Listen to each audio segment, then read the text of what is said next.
नमस्कार दोस्तों, स्वागत है आपका शब्दों की आवाज में। आज हम सुनेंगे मुंशी प्रेमचंद की बेहद भावुक और प्रसिद्ध कहानी ईदगाह। ये कहानी है छोटे से हामिद की, जिसकी मासूमियत, त्याग और अपनी दादी के प्रति प्रेम हमारे दिल को छू जाता है। तो आइए सुनते हैं प्रेमचंद की यह यादगार कहानी ईदगाह। रमजान के पूरे 30 रोजों के बाद ईद आई है। कितना मनोहर, कितना सुहावना प्रभात है। वृक्षों पर कुछ अजीब हरियाली है, खेतों में कुछ अजीब रौनक है, आसमान में कुछ अजीब लालिमा है। आज का सूर्य देखो, कितना प्यारा, कितना शीतल, मानो संसार को ईद की बधाई दे रहा है।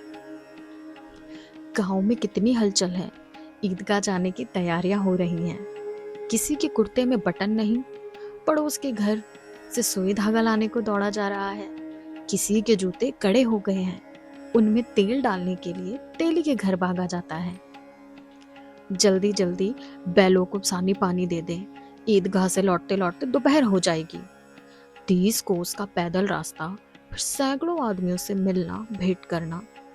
दोपहर के पहले लौटना असंभव है।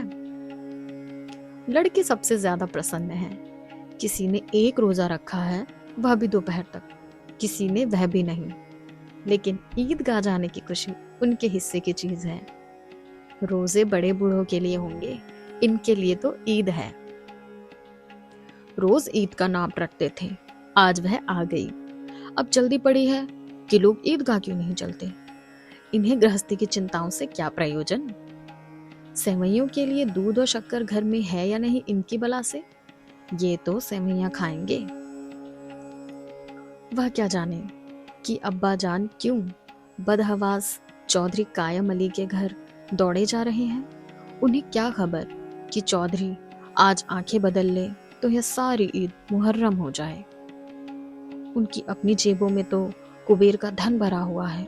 बार बार जेब से अपना खजाना निकालकर गिनते हैं और खुश होकर फिर रख देते हैं।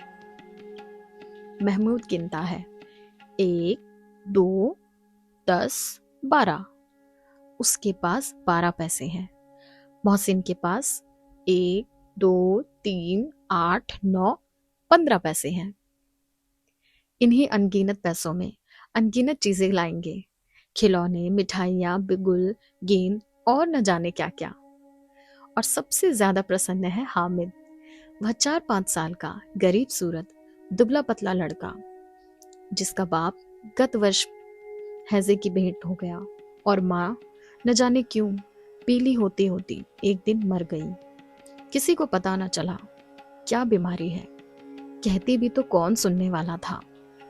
दिल पर जो बीतती थी वह दिल में ही सहती, और जब ना सहा गया तो संसार से विदा हो गई। अब हामिद अपनी बूढ़ी दादी अमीना की गोद में सोता है और उतना ही प्रसन्न है। उसके अब्बा जान रुपए कमाने गए हैं, बहुत सी थैलियां लेकर आएंगे। अम्मी जान अल्लाह मियाँ के घर से उसके लिए बड़ी अच्छी अच्छी चीजें लाने गई हैं, इसलिए हामिद प्रसन्न है। आशा तो बड़ी चीज है, और फिर बच्चों की आशा, उनकी कल्पना तो राई का पर्वत बना लेती है। हामिद के पाँव में जूते नहीं हैं, सिर पर एक पुरानी धुरानी टोपी जिसका गोटा काला पड़ गया है। फिर भी वह प्रसन्न है। जब उसके अब्बा जान थैलियां और अम्मी जान नियामतें लेकर आएंगी तो वह दिल के अरमान निकाल लेगा। तब देखेगा महमूद, मोहसिन, नूरे और सम्मी कहाँ से उतने पैसे लाएंगे। अब भागिन अमीना अपनी कोठरी में बैठी रो रही है। आज ईद का दिन और उसके घर में दाना नहीं। आज आबीद होता तो क्या इसी तरह ईद आती और चली जाती। इस अंधकार और निराशा में वह डूबी जा रही है। किसने बुलाया था इस निगौड़ी ईद को। इस घर में उसका काम नहीं, लेकिन हामिद, उसे किसी के मरने जीने से क्या मतलब। उसके अंदर प्रकाश है, बाहर आशा। विपत्ति अपना सारा दल बदल लेकर आए, हामिद की आनंद भरी चितवन उसका विध्वंस कर देंगी। हामिद भीतर जाकर दादी से कहता है, तुम डरना नहीं अम्मा, मैं सबसे पहले जाऊंगा, बिल्कुल ना डरना। गांव से मेला चला और बच्चों के साथ हामिद भी जा रहा था। कभी सबके सब दौड़कर आगे निकल जाते, फिर किसी पेड़ के नीचे खड़े होकर साथ वालों का इंतजार करते। ये लोग ये लोग क्यों इतना धीरे चल रहे हैं? हामिद के पैरों में तो जैसे पर लग गए हैं। वह कभी थक सकता है? शहर का दामन आ गया। सड़क के दोनों ओर अमीरों के बगीचे हैं। पक्की चारदीवारी बनी हुई है। पेड़ों में आम और लीचियां लगी हुई हैं। कभी कभी कोई लड़का कंकड़ उठाकर आम पर निशाना लगाता है। माली अंदर से गाली देता हुआ निकलता है। लड़के वहां से एक फलांग पर हैं, खूब हंस रहे हैं। माली को कैसे उल्लू बनाया है। अब बस्ती घनी होने लगी थी। ईदगाह जाने वालों की टोलियां नजर आने लगी, एक से एक भड़कीले वस्त्र पहने हुए। कोई इक्के तांगे पर सवार, कोई मोटर पर। सभी इत्र में बसे, सभी के दिलों में उमंग। ग्रामीणों का वह छोटा सा दल अपनी विपन्नता से बेखबर, संतोष और धैर्य में मग्न चला जा रहा था। बच्चों के लिए नगर की सभी चीजें अनोखी थी। जिस चीज की ओर ताकते ताकते ही रह जाते, और पीछे से बार बार हॉर्न की आवाज होने पर भी ना चेतते। हामिद तो मोटर के नीचे जाते जाते बचा। सहसा ईदगाह नजर आया। ऊपर इमली के घने वृक्षों की छाया है, नीचे पक्का फर्श है जिस पर जाजिम बिछा हुआ है, और रोजेदारों की पंक्तियां एक के पीछे एक न जाने कहां तक चली गई हैं, पक्की जगत के नीचे तक, जहां जाजिम भी नहीं है। नए आने वाले आकर पीछे की कतार में खड़े हो जाते हैं। आगे जगह नहीं है। यहाँ कोई धन और कोई पद नहीं दिखता। इस्लाम की निगाह में सब बराबर है। इन ग्रामीणों ने भी वजू किया और पिछली पंक्ति में खड़े हो गए। कितना सुंदर संचालन है, कितनी सुंदर व्यवस्था। लाखों के सिर एक साथ सजदे में झुक जाते हैं, फिर सब के सब एक साथ खड़े हो जाते हैं, एक साथ झुकते हैं और एक साथ घुटनों के बल बैठ जाते हैं। कई बार यही क्रिया होती है, जैसे बिजली की लाखों बत्तियां एक साथ प्रदीप्त हों और एक साथ बुझ जाएं, और यही क्रम चलता रहे।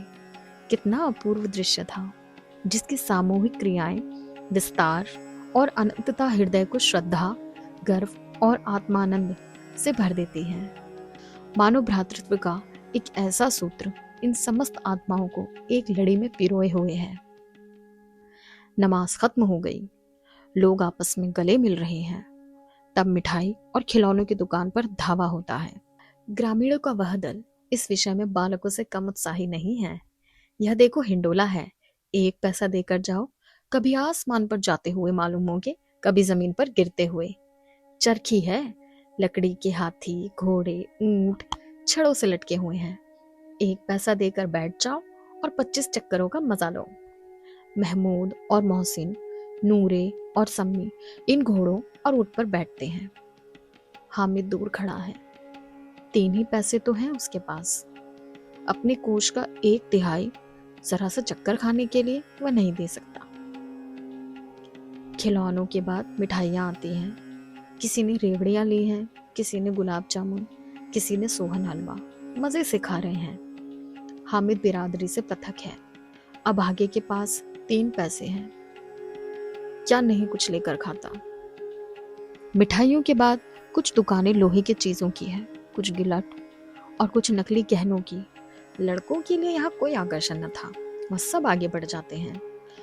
हामिद लोहे की दुकान पर रुक जाता है। कई चिमटे रखे हुए थे। उसे ख्याल आया, दादी के पास चिमटा नहीं है। तवे से रोटियां उतारती है तो हाथ जल जाता है। अगर वह चिमटा ले जाकर दादी को दे दे तो वह कितनी प्रसन्न होगी। फिर उनकी उंगलियां कभी न जलेंगी। घर में एक काम की चीज हो जाएगी। खिलौनों से क्या फायदा, व्यर्थ में पैसा बर्बाद है। उसने दुकानदार से पूछा, यह चिमटा कितने का है? दुकानदार ने उसकी ओर देखा और कोई आदमी साथ ना देखकर कहा, यह तुम्हारे काम का नहीं है जी। बिकाऊ है कि नहीं? बिकाऊ क्यों नहीं है? और यहाँ क्यों लाद लाए हैं? तो बताते क्यों नहीं के पैसे का है? 6 पैसे लगेंगे। हामिद का दिल बैठ गया। ठीक ठाक लगाओ। ठीक ठाक? 5 पैसे लगेंगे। लेना हो लो, नहीं तो चलते बनो। हामिद ने कलेजा मजबूत करके कहा, 3 पैसे लोगे? यह कहता हुआ वह आगे बढ़ गया कि दुकानदार की घुड़कियां न सुने।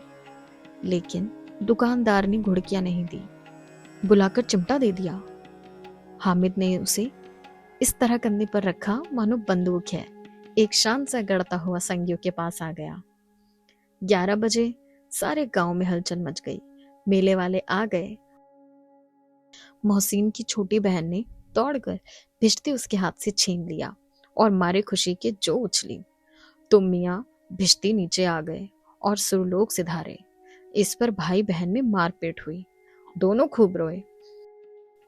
उनकी अम्मा शोर सुनकर बिगड़ी और दोनों को ऊपर से 2-4 चांटे लगाए। अब मियाँ हामिद का हाल सुनिए।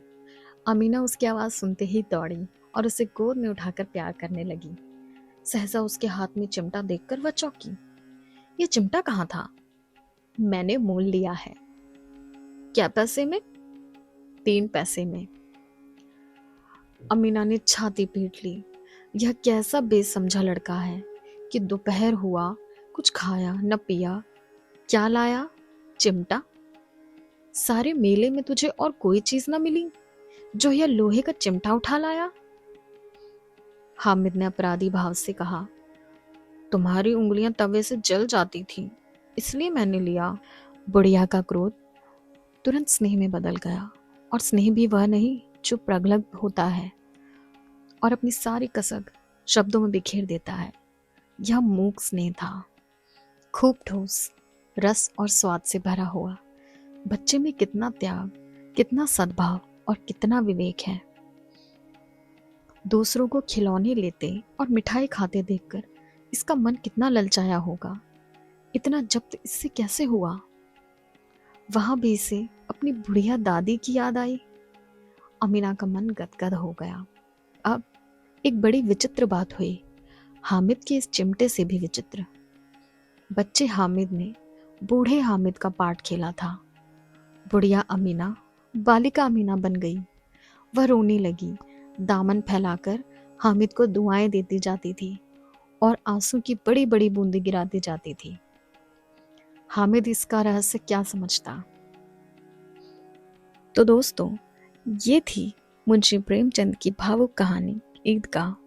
हामिद की मासूमियत हमें सिखाती है कि सच्ची खुशी अपने लिए नहीं बल्कि अपनों के लिए कुछ करने में है। अगर आपको ये कहानी पसंद आई हो तो आप हमारे चैनल को शब्दों की आवाज़ ज़रूर सब्सक्राइब करें और हमें बताइए कि आपको ये कहानी सुनकर कैसा लगा। और ऐसी ही खूबसूरत कहानियाँ सुनने के लिए हमारे साथ जुड़े रहें। फिर मिलेंगे एक नई कहानी के साथ। धन्यवाद।